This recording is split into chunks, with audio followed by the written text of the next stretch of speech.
All right, we'll go ahead and get going. All right, so thank you, everyone. I just want to start saying that I know when we had a budget fail on first reading, that was a novel experience, but I think it turned out to be a really good thing for this budget process. I know staff has been working hard to talk to folks, and I think it just really resulted in a lot of good communication and planning and contingency plans, all sorts of good reasons. It's almost like a hurricane drill. So it was a good thing. And so we are back for another work session on the proposed draft budget that's been published. We had a few prior work sessions, and some of those changes were supposed to move forward at first reading, so those changes didn't actually happen. But just so everyone knows, the one thing we think we did have general agreement from council on was the changing the COLA from 2.75 to 3%. So we've kind of accepted that as a change for the draft budget. But when we get to the actual meeting, that will still need to be motioned so that we can incorporate it. But we do have it plugged in and ready to go. Everything else that we talked about today, and in the next work session, if we need one, we're trying to drill down on any more changes and kind of help figure out how we can form those as motions for the actual meeting. So hopefully we use these work sessions to kind of come to agreement on what changes we want to see to the draft and finalize it. And then at the at the meeting, make those motions and then vote on it. And to that point, I know we put out a poll for a first reading date, I think the 23rd one. What time, Wes? 3.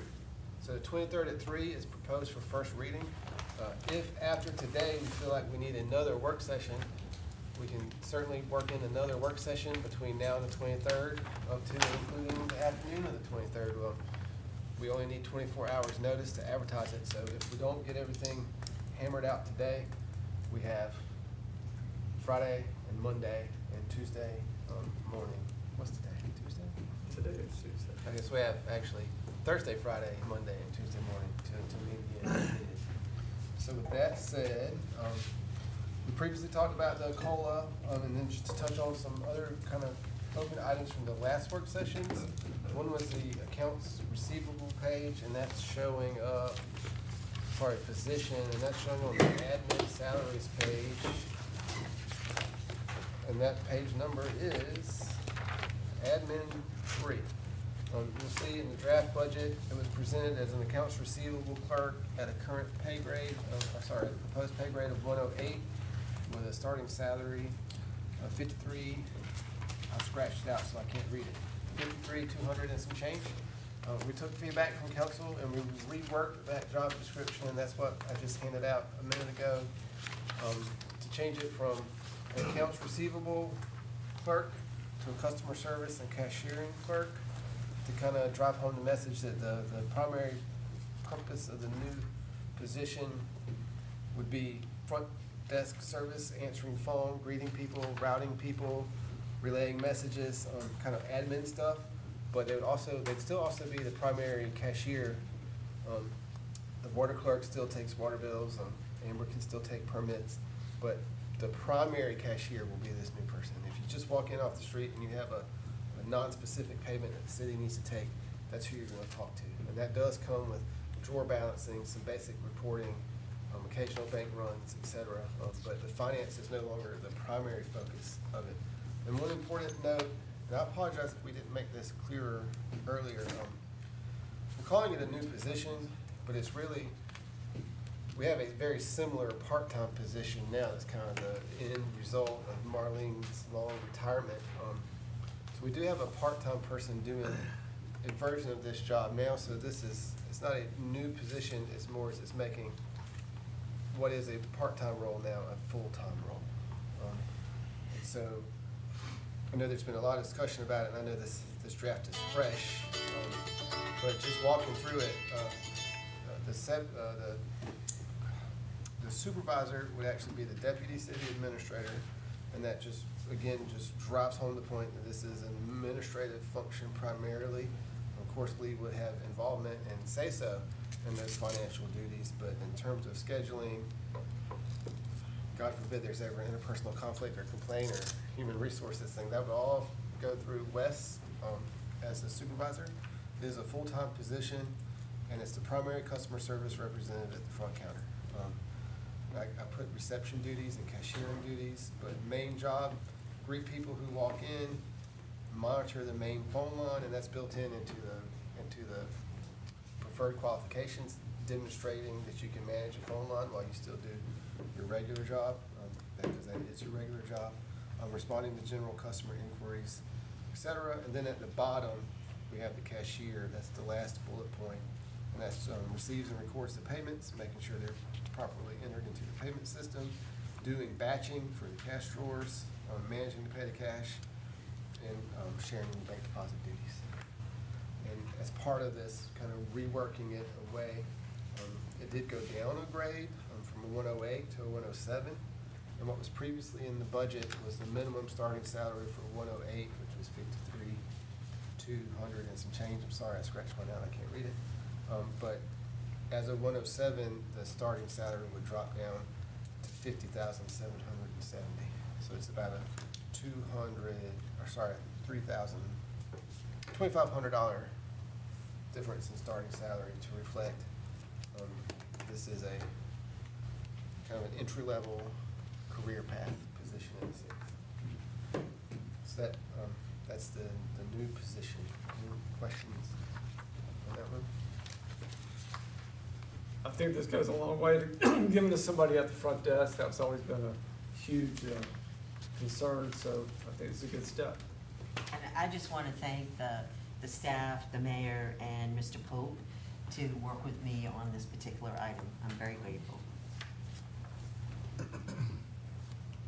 All right. So the next kind of open item from our previous discussions is the STR study. We had chosen, I think, as a placeholder, $25,000, acknowledging that that's purely a placeholder based on no science. We had some previous discussions about the work session about if we should increase that placeholder to get closer to what we know it's going to be, because it's highly likely that it's not going to be $25,000 or less. And we kind of left that open-ended. The last time we'd met, we talked about raising it to 100, so finding an extra 75K. But I believe now, and correct me if I'm wrong, that we're thinking of bumping it to 50, so looking for an extra 25K. And we did talk about some places to keep everything neutral in the budget. If we increase that line item by 25, what could we reduce by 25? And we looked through, and Well, you just got 3 on the position, didn't you? yep, and I'm gonna talk about that. I've got another place for those savings. But the 25K as a whole, we looked through and we really looked at our big ticket items. And if you can go to Public Works Capital, this is page Public Works 7. Eric, don't be too dismayed, Eric. We kind of looked at these, and a lot of these are based on actual correspondence with our engineers with as much precision as possible. But if I had to pick one that was the least precise of all, it's the line item for designing the next pedestrian path. We put $200,000 in there. Depending on which path you choose, that number could be drastically lower. You know, if we're looking at designing a path from here to the lighthouse, it's closer to 200,000. If we're looking at designing a path on West Hudson from Second to Second, it will probably be way less than 200,000. So we thought there's one option off the top. We could probably knock that down to 175 and put the 25 in the STR study. If we wanted to stay away from line items in the budget in terms of capital projects or other contracts, I do think that our state ATAX board is a good place. Each year, the city takes about $900,000 from that board, and then they distribute the rest to outside groups, Save the Light, Coastal Family Foundation, FAD. There are many years, well, I won't say many, there have been several years where we don't have enough outside applicants for all of that ATAX, and we just come in and vacuum up the rest towards our public safety or public works, or the beach fund. So I think upping our request from, we have $910,000 total in there between those departments this year.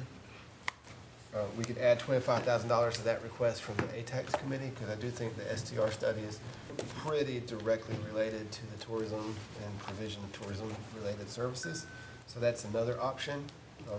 Council, the ATAX committee hears the requests and makes recommendations to council. You guys are the ultimate authority.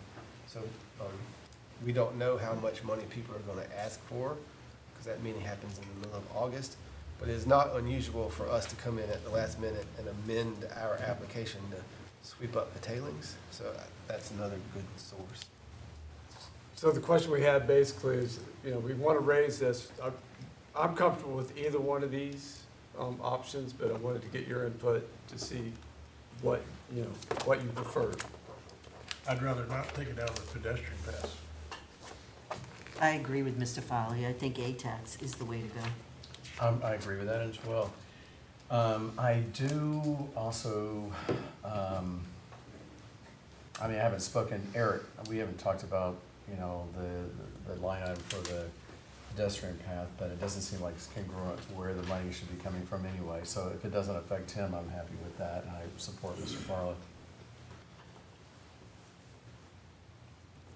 So, And just, so you guys know where that is in the budget, that's on page revenue 4N, under state ATAX transfer. You'll see there's a line item for $910,000 there.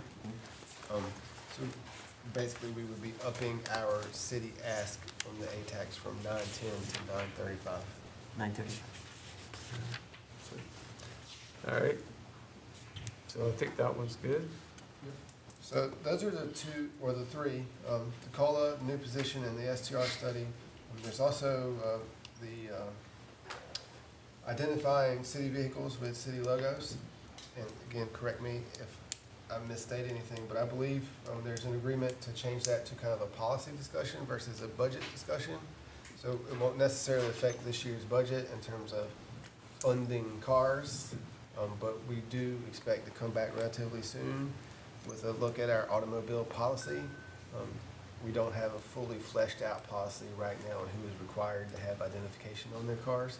And this is an opportunity for us to spell that out, just to give clarity to staff, council, and the public. I fully support that. It is a policy issue, and I appreciate that. Agreed. And now I have two items that we have not previously discussed that came up during this during this review. And let me find the correct line item. I apologize. Eric, do you know if the causeway studies in public works or facilities? It was in public works. All right. So on page Contract, I think. Public Works, PW8, which is Public Works contract, we have a causeway study there listed for $150,000, and that is our primary study that we're looking for. But what we failed to account for in the draft budget was our septic tank vulnerability portal that we worked with Sea Grant on last year, and we got them all the way to the point where they were willing to give us some funding, and we could talk about total funding. And then we didn't get our massive grant that we were going to use to do that. So they're very excited about it. We're very excited about it. We have not accounted for it in the budget. So what I'd like to ask council, if we just change that line item from causeway study to resilience studies, and I think that would let us put the money on either or, and we can find out how much money we're going to get from the Sea Grant, and maybe take the rest from our grant matching account when we need to. We just don't have a firm price on the septic tank vulnerability study now, but I don't want it to not be in the budget. So if we just change that title to resilient studies, that money could be used for both, to fund the causeway study and be our match for the septic vulnerability. And that, for everybody in the audience who may not know, we, last year we applied for a Massey Impact Grant to build an online portal that would overlay septic tank location with flooding location with groundwater location, and create kind of an index, a heat map of most vulnerable septic systems on the island, so that in the future council could come back and look at targeted actions, mini grants, or I don't know, we're not there yet. First step would just be mapping the vulnerability. So I'd really like to build some flexibility here by renaming that line item. I'm good with that. I'm definitely good with that. Yeah, I think that gives the city much more flexibility and focus on what needs to be done. Thank you. That's great. And the next one has a lot of moving pieces, and I apologize. Kimberly, our part-time clerk of court, her kind of long-term goal is to move towards full-time, and eventually, not anytime soon, but when Anita is ready to fully retire, to become our full-time clerk of court, she'd put in a request earlier this year for increased hours, and we misinterpreted what exactly she was looking for. So the budget for judicial on page J, judicial 3N, has her current part-time salary at the assistant clerk of court. This is what she currently makes, and she works 20 to 25 hours a week. It's 20 hours a week, right? 20 hours. It's an average of 20 hours a week. So she requested to go full-time, and we misinterpreted that, and we budgeted her for 27.5 hours a week.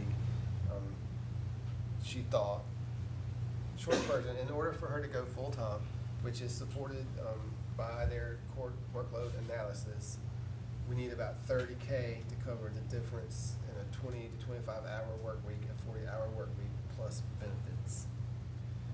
30K, I'm gonna say plus or minus $2,000, it's not exact. So obviously that's a big ask at this late stage in the game, and I've communicated that to Kimberly. I do believe that for the function of the court, it would be good, and it's justified. It's just a matter of finding the money. So I've spent some time since yesterday looking through the budget, and I'm just gonna walk through a few things that I think where we can get the money. I'm sorry, just for clarification, the funds that are in here are for how many, so just 20 hours? No, this was, she's currently at 20, this would have gotten her to 27 and a half. Okay, so this is, what's in here, we did increase, okay, so, okay, 20, we gave it 7.5, got it. So, And can I have one more question? Wait a minute, So- are you so going can- from 27 and a half to full-time for 40, or are you going from 20 to 27 and a yeah, half? yeah, so as proposed, it's going from 20 to 27 and a half. Okay. Great, But what she intended for us to propose was from 20 to 40. So Right, you're right. looking for the 20 to 40? Yeah. so my only other question was, what is technically full-time and part-time? What are the hours? 30. 30, okay, so well, that's- Let me Sorry. qualify. 30 qualifies you for benefits. That's what I wanted to know, thank you. We don't have any we wouldn't consider that to be full-time. It'd be 30. part-time with benefits, permanent part-time with benefits. We don't have any employee who receives full benefits who works less than 40 hours. Thank you. And so in order to not create a position where someone only working 30, it would go to 40. I appreciate it. And so the math works out to about 30K. And so, with Lee's careful guidance, we have our Parks and Recreation Master Plan study budgeted this year and next year for 25K, but we did not roll over the money. So one way we could do it is that we know we're not gonna spend that 25K in the next 2 weeks for the master plan, so we had kind of double budgeted it for next year, is we can just roll that money over as income, part of our rollover resolution. We have a rollover resolution on the agenda with several line items that are being rolled over. If we add that to the rollover, that would offset 25K of it, and kill most of it at one time. The change in the new position nets us about 2,500. I've gone back and looked at the STR department, and Terry and Peyton are here. One thing off the top of the STR department that we spoke to Terry and Peyton about, and they confirmed, is the new golf cart may not be needed for 3,400. The radios, 2,500. So we can get there, but the big piece of it would just be rolling over the master plan, Parks and Recreation, 25K. So you just gotta find 5,000 somewhere else. Then we've got I thought we took the radios out. No, we reduced them. She wanted like two, and we did one. So that rollover plus the change in the new position, plus basically the golf cart recovery. Okay, just so that I'm clear, okay, we left the radios in, we're talking about that. The golf cart comes out, and what was the third one? The new, so the new position. The new position. But the base salary changed about 2,500. The So golf- with, I'm sorry, so without touching Park and Rec, those are two separate, I know it's 25, what is the amount that you just? Oh, without touching Parks and just Rec, tell me what that- We've got about nine. Nine. Total. So we'd still be looking for Okay, okay, that- 21-ish. It's really Yeah. just rolling that. yeah, money. yeah, no, I just wanted to know what we got. So does that mean that if we take 25 out and do that, we can also reduce it by that 9? Yeah, I mean, yeah. I mean, if we're saying, Yeah, or more like 5, because we need 25 plus 5. okay, But the extra 4? the extra, whatever's Yeah, extra, Yep. If you roll over 25 and kill the golf cart, that's 28 for, plus the new position is 2,500. So that's about 30, that's what we need. okay? And then anything else you removed would be extra to be redistributed. I support the rollover. I'm just a little frustrated because we talked about eliminating the golf cart originally, and it was like, you can't take that, we're gonna need that, we Well- can't share vehicles, we can't do that, we have to have it, and now it becomes the first thing up. Yes, It suddenly I would- took a dive in importance. Well, I will say that, this was, the STR budget was presented by the department head, who's no longer with us. We talked to the STR staff. Is it fair to say, guys, in your opinion, the golf cart, was that I want to say, was it a Stacy thing? Do you think that was a department head decision, or do you think it reflects a real need that you guys have operationally? It was definitely a department head decision. We have never had a problem sharing the truck. But it all rolls up to you. It's your budget. So, I mean, I understand understand. Stacy's not here, and that's always, Yeah. But first thing to do is who's not in the room, but you're in the room. Well, it's not who's not in the room. I It's know what that's was uncomfortable. I mean, I get it, you're and that- doing your best, but. and what- But I just want to be clear, we work on the best information you have at the time. And that was the best information we've been given, to be honest, so. I think there is considerate, thank you. So if we can do that, I think that gives us two. So we gained $4,000 at the bottom line? Yeah. And we can put that in the fuel line to, it's basically So, we had planned on taking the study money and just rolling that into unspent money. But now we're planning on carrying that forward. How much other money is in the budget that is not being spent, that we're just rolling in, that we're redoing next year? How much, we found this duplication, how much other duplication is there between things that weren't spent, that got carried forward? What does that line look like, total? I couldn't say right offhand, but there is some large line items. I mean, for example, your lake locker heads, that was something that we were planning on doing construction this year. It got postponed next year, and the bill went up. So we don't carry forward that money, but we budget for it again, and then we just roll that money forward. Just for, I think clarification, we're not double budgeting because we just went back to general fund if we don't spend it this year. That's not a rollover. Rollover is only like 3 or 4 specific things. But I think, If we do roll it forward, then we don't have to budget for it. if we roll, Either if we one. roll it forward, it offsets the expense. Yes, And yes. that's a internal policy decision that generates a lot of conversation every year. That's why we defer to you guys on what you want to roll forward. Now, I try to encourage the rebudgeting because it keeps it tight in the budget year as opposed to reserve rollovers turn into pull from reserve to preserve a project. So the money that was budgeted this year, you carry it forward, but you're talking about carrying it forward and just putting it in the budget. Does it become a reserve, or does it become part of the budget? So what we're doing here, it becomes part of a reserve. And that's what we're trying to get away from, is having so many reserve lines, but it just, Do you, Mr. Foley, I'm just trying to follow you too. Are there other options for the city? Other than doing what was just described? I mean, or Mr. Pope or somebody? I mean, what we're describing here was designed to give us the most flexibility to get the position for Kimberly funded. Right? So that's why we looked at that, that mechanism. And I just wanna make sure that I'm summarizing for everyone. So we basically have two options, and it's always a debate on what we do.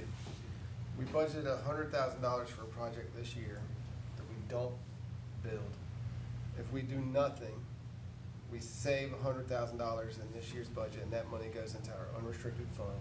And next year, we budget a new $100,000. And so in that budget, there's no revenue to offset. Or we can say, hey, we know we're gonna spend that money next year. We're gonna roll that money over, so there's an offsetting revenue, and that $100,000 becomes zero in next year's budget because it's offset by revenue. And there's always a strong policy debate about what line items qualify Right. for doing it. And So can I just ask a backtrack? So for example, the Park and Rec study, we didn't do it all year, 50,000. 25. Well, the total was 50 for Park and Rec. 40, sorry, it's 40.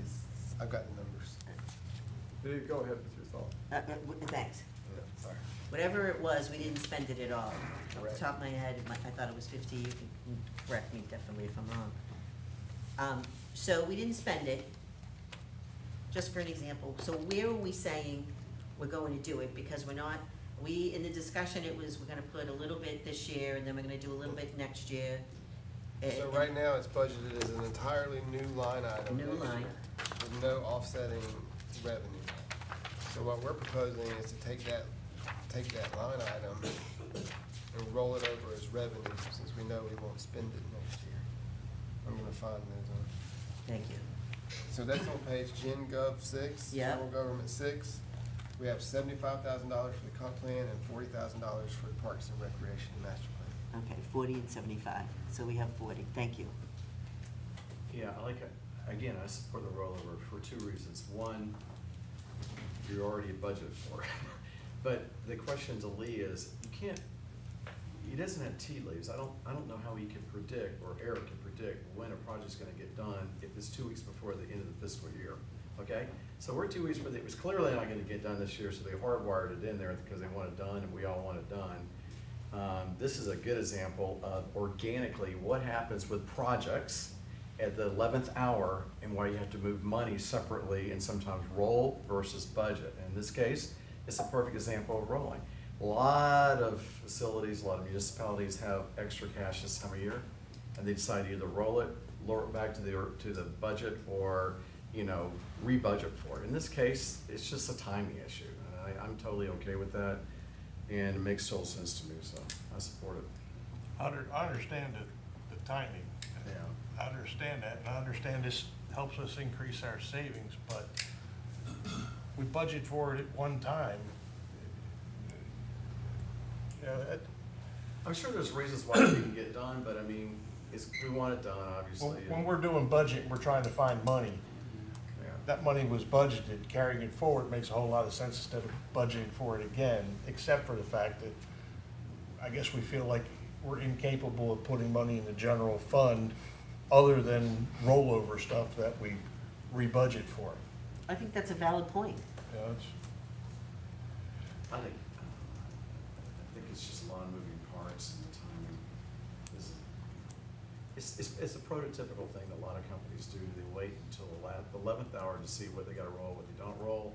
In this case, he's recommending a roll. I'm okay with it.